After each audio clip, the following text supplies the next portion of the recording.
Hey there, and welcome to Create a Place podcast. I'm Kristina York, co-founder and principal at Create & Co. Architecture and Interior Design Studio. I'll also be your guide to workplace design, culture, and well-being. We've got a lot of great guests coming up, so grab your coffee, tea, or cocktail and pull up a seat for some great conversations and some valuable takeaways. Hey, David. Hello. It's so good to have you here. Oh, thanks. My pleasure. David Biondolillo, and I'm going to say it the right way today. David, we've been friends through Cornet for a couple years now. And I really appreciate all the conversations we've had about workplace and leadership and employee experience and all. And that's why I wanted to have you on today to talk about some more of the end user experience. I've talked to a few, thought leaders, out there, designers, coaches, we've talked to Tracy Brower, talked about happiness at work and all. And so I want to have more conversations about what are we actually doing in the workplace, in terms of end users and things that you're trying and things that you're doing. And before we dive into that, I want to hear a little bit more about you. Let's give a little intro. And because you manage a lot and you're very involved with the real estate portfolio for TD Bank. TD Bank, yes, yeah. Thank you. So I've been with TD Bank now, it's approaching 14 years. Wow. I've had a myriad of positions. Currently, I'm a director of business partnerships, and our team liaisons with the market, with our retail strategy operations to ensure that our retail portfolio grows, reinvests, and ensures that marketplace conditions and allow us to prosper, both from a colleague experience and a customer experience perspective, as well as just grow the bank in general. I've had that role for about 3.5, 4 years now. Prior to that, and previously I was with Deloitte for about 11, 12 years. I was on corporate and corporate workplace planning. Everything across your typical real estate life cycle, I've touched in some capacity in regional and or workplace leads. And I think part of where my heart sits is ensuring that aligning people in place for the benefits, for the mutual benefits, I should say, of all stakeholders is critical. It's critical to productivity, it's critical to revenue streams, it's critical to the employees themselves to ensure that when I go to work, whatever defined work looks like and where that work sits is as optimal experience as it can be. I think that's amazing. And that's a lot to take on. And I can only imagine, and I know from our conversations that it's been particularly challenging the last few years in getting through COVID. And I think what I would love to talk a little bit more about is, there's a lot of conversation about return to office. Office is dead. There's, is it magnet versus mandate? And there's so many, conversations kind of going on. And I think, what we need to remind our audience, and the others around us is we've been doing this for a long time, and you and I in particular have been doing this for a long time from the design side, from facility side, from the strategic planning side of it. And these are not new stories, right? We had all of this before COVID, we've got this before and this after that we're dealing with. Before COVID, we still had a hybrid work. We still had, work that was based on, what the process was. We have, activity-based working. We have all that happening already. And so, I'd love to dive in a little bit more about that because I think you guys have done a really good job of kind of doing that before COVID. And now that it's on the center stage, here we are, several years past that. What are the strategies that you saw before COVID that you were implementing, and how has that created, the success for you moving forward post-COVID? Sure. So, when we talk about return to office, and you can label it what you want, companies today, even today, and we're 4 years post-COVID, they're still talking about what does workplace mean, and organizations are still figuring out a post-COVID strategy to ensure that teams are coming back to the office, and whether it's a hybrid approach, whether it's a remote approach, work from anywhere, whether it's in office, whatever the case may be, the bottom line is that they have to re-examine their culture to make sure that they're set for whatever is their alignment to their mission and goals going forward. And to your point about pre-COVID, we did activity-based and desk sharing back 20, 25 years ago, especially when I was at Deloitte, we were at the forefront of putting forth workplace that makes sense. And we knew that people traveled, were not always in the office. We knew and understood what the knowledge worker really meant. We connected with the right stakeholders to understand the strategy and the strategy shifts of organizations to ensure that the workplace wasn't being left behind. Yeah. So fast forward, when I joined TD, I brought a lot of those principles to implementing our flex workplace. And this was 10 plus years ago. So when COVID hit, we did what I feel is a really bang up job in terms of delivering what we felt was the right approach for our people going forward. And so we had that foresight. And we could talk about all those details in terms of how we got there. But the reality is, to answer your question, is when in a post-COVID environment, or even during COVID, we knew that at least fundamentally, our physical premises strategy was probably already 85% of where we wanted it to be. And the good news, not that we didn't have, I mean, every organization went through sets of their challenges. Absolutely. Like we understood that. Like we had a level set and or reset culturally, were we still on track? And the answer was yes, but we knew we wanted to do more. So the reality is that we took our portfolio, and from a pure space perspective, we aligned ourselves to a point where the strategy continued to evolve, but we made some quote unquote no regret decisions. And what do I mean by that? We knew pre-COVID that our occupancy levels still could have been tightened up at certain locations.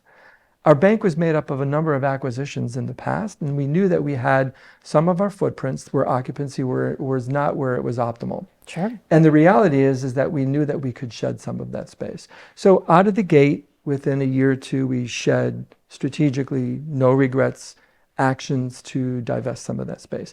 But moving forward, we took a very methodical approach, did line of business leadership engagement, staff engagement, HR engagement, technology engagement, to really understood what is our baseline understanding of what we have in play, do our near and long-term targets align with that, and let's put up a real strategic approach to implementing a strategy that makes sense. Yes, definitely. So it started with the culture though. I mean, and that's what I'm hearing is that was the important thing, is you understood what the culture was, and so that you could make those adjustments. And where did you dive in to the culture with that? Was that with the leadership? Was that with HR? I know that has to be a lot of buy-in to get them to kind of evaluate that on the forefront, and then in making the changes post-COVID. Yes, so this actually goes back to the 10 years ago approach that I spoke of earlier, right? So when we sat down and implemented what was then our flex workplace, which is now workplace strategy, we did implement a program that aligned all levels of engagement to ensure for its success. So what do I mean by that? Line of business leadership and steering committee champions, line of business manager, line managers to understand what their people's expectations were through the change environment, and people, staff workers themselves to make them quote unquote champions of the workplace going forward. And we worked along with our design partners to ensure that we were developing a workplace strategy that really makes sense. And that evolved very quickly, and you mentioned it at the top of the conversation, to an activity-based approach. Well, for us, it was almost like an activity-based approach with a kit of parts. So when we sat down with our line of business leaders, top down, bottom up, we understood what their capabilities are, how they defined work, how often they were in the office, how often did they collaborate versus heads down work back in the day, to understand, okay, now we have this kit of parts. How does that play into the workplace? And in essence, it's almost like the line of business had a choice in terms of what activity-based would make sense for them in creating their own, and I think the terms that we used back then, and even in some cases today, a neighborhood environment that makes sense for them. Fast forward, and now what we're designing today is, how do we bring those neighborhoods together? How do we intentionally cross-connect people, to answer your question, define/redefine our cultural expectations as we always knew it, and ensure that we're putting together a program and a workplace that has sustainable success going forward? Sure.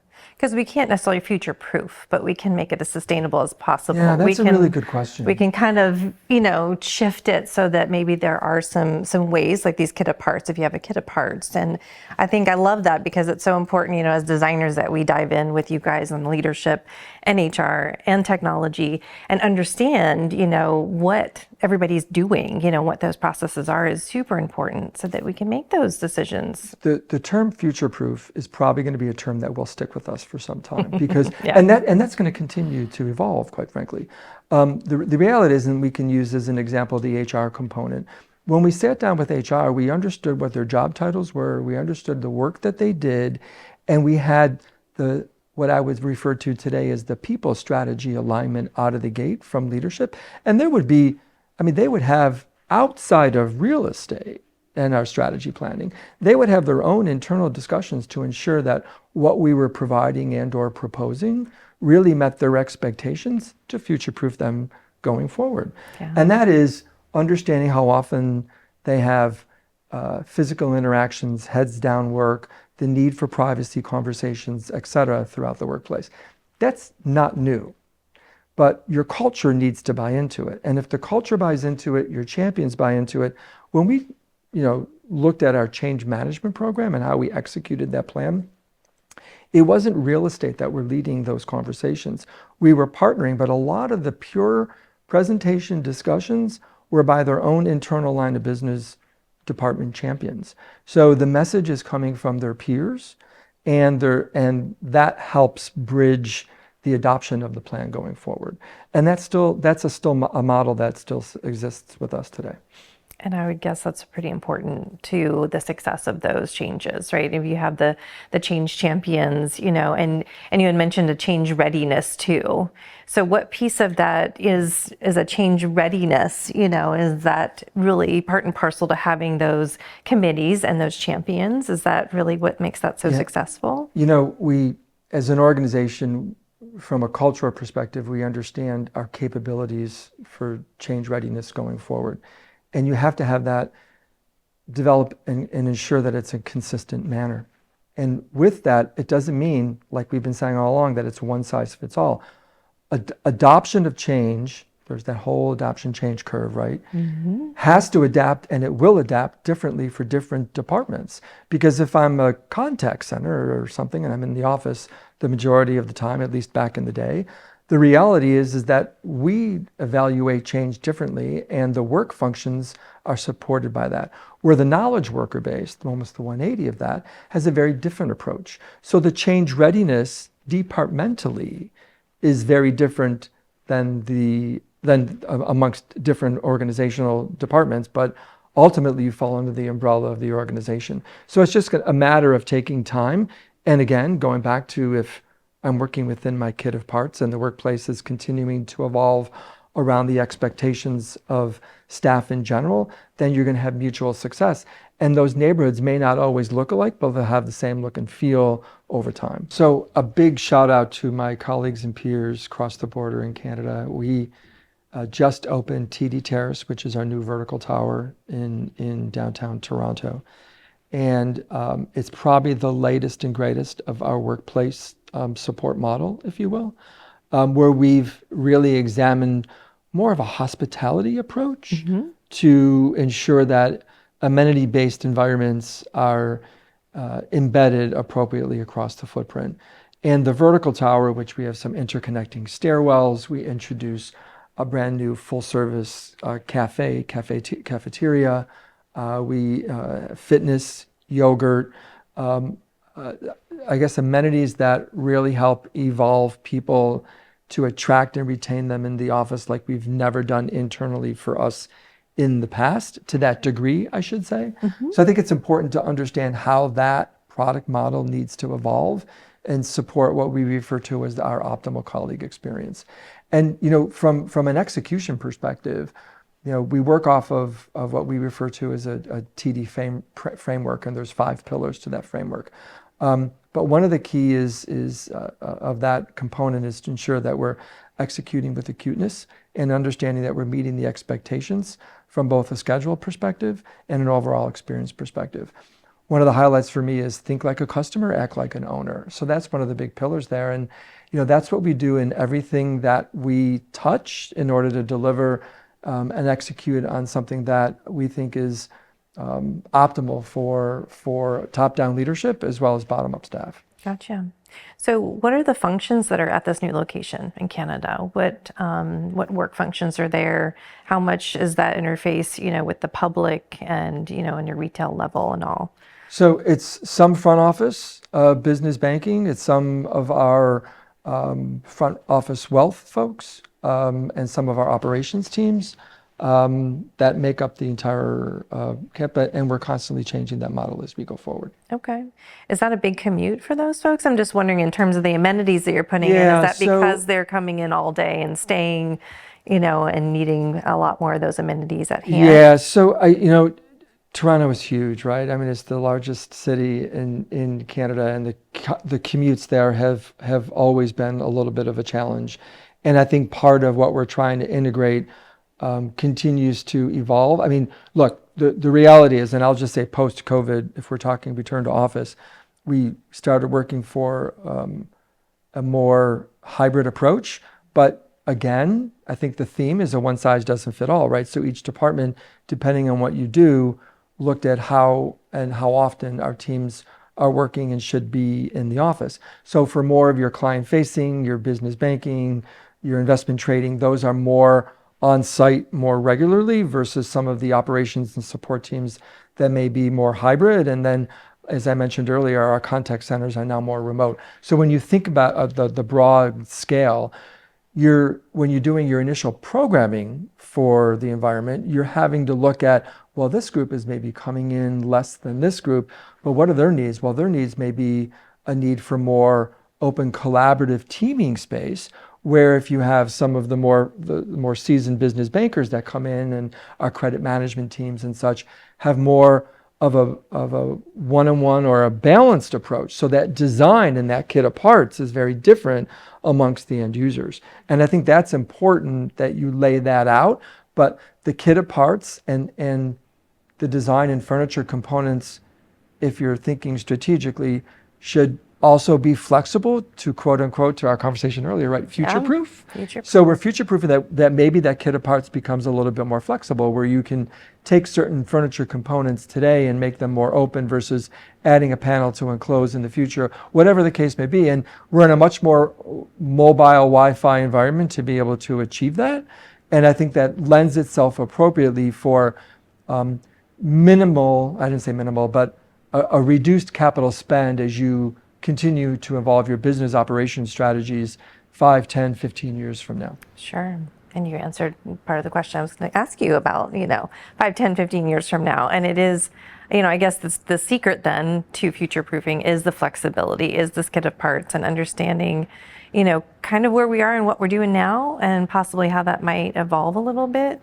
I think what's impressive, and what I think other companies similar to you might need to hear is that it is very nuanced, back to this, let me know why I'm coming in. Let's understand what those initiatives are. Let's understand why we need to be in person, or maybe why you don't, why you need this environment. And, and I think that we've done a lot of disservice, been making a lot of global, when I say we, I throw that around loosely, we've been talking about the nitty gritties of the departments for a long time. But I think, and some people are trying to be very general about how we move forward in this, it is becoming that one size fits all. But we have to understand is, no matter what size you are, you have to dial down to those smaller departments and those groups in order to come up with this successful kit of parts like you're talking about. And your organization is not small. I mean, I think that's worth saying, that even as large as you are, and you can tell me how many, square feet you have all over, in your portfolio.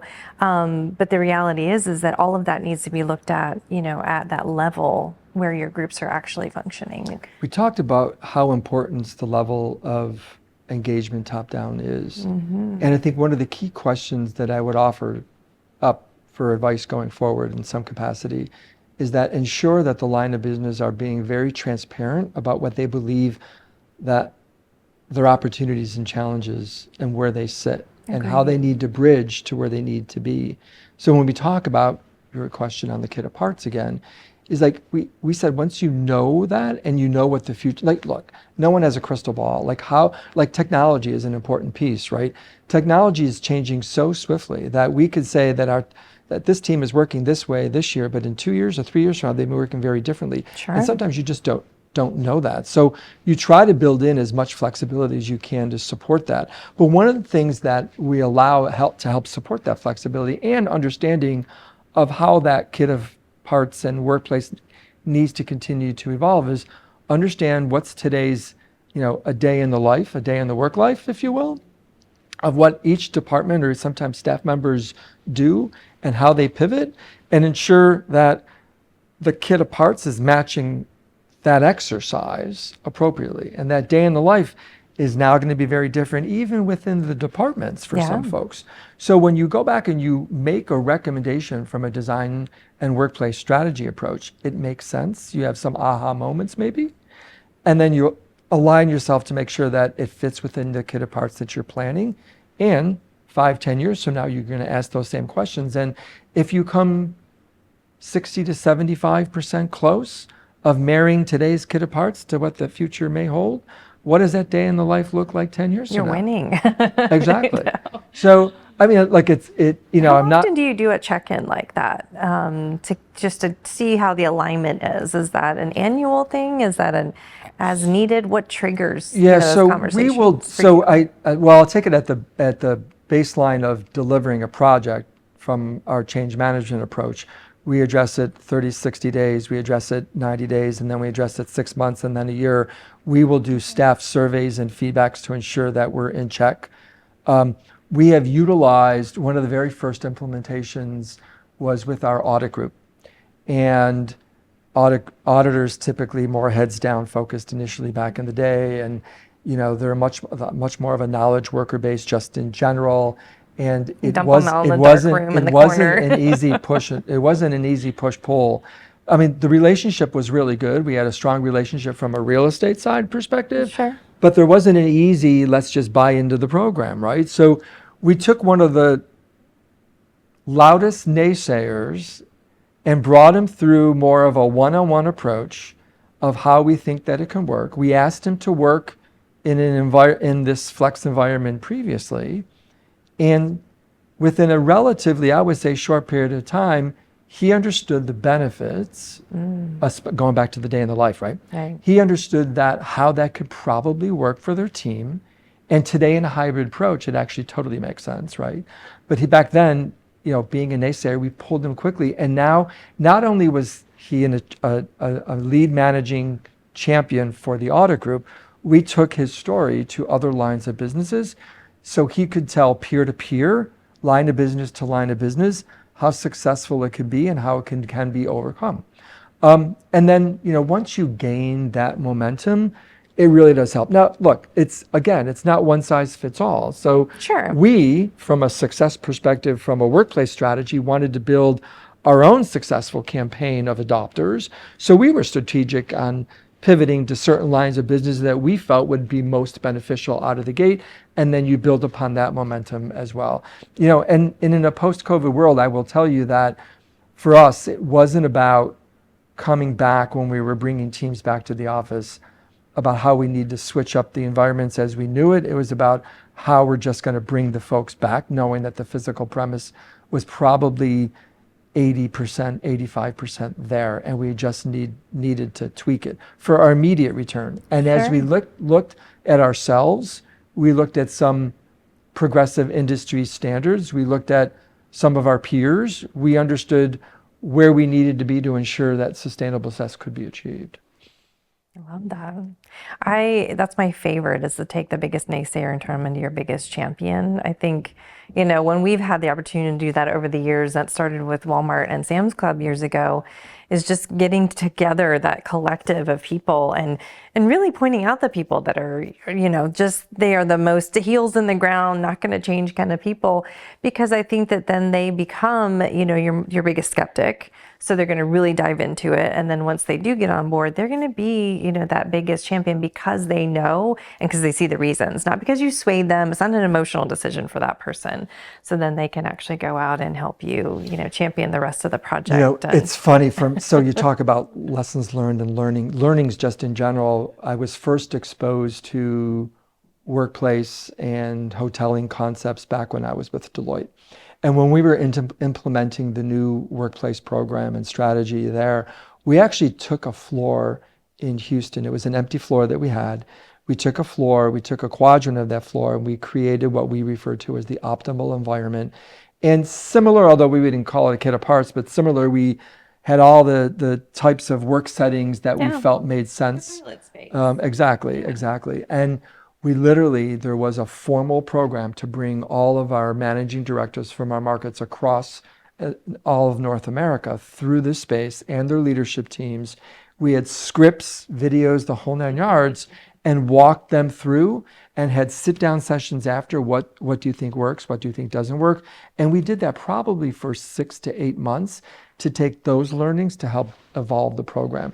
It goes back to ensure that you're engaging everyone appropriately to ensure that How long decisions did really they make have to sense. stay in the space? Did they have like a period of time that they were able to kind of No, kick the it wheels and wasn't. hang out? Yeah, Or so they could take as much time as they want, but back. So this is 20 years ago.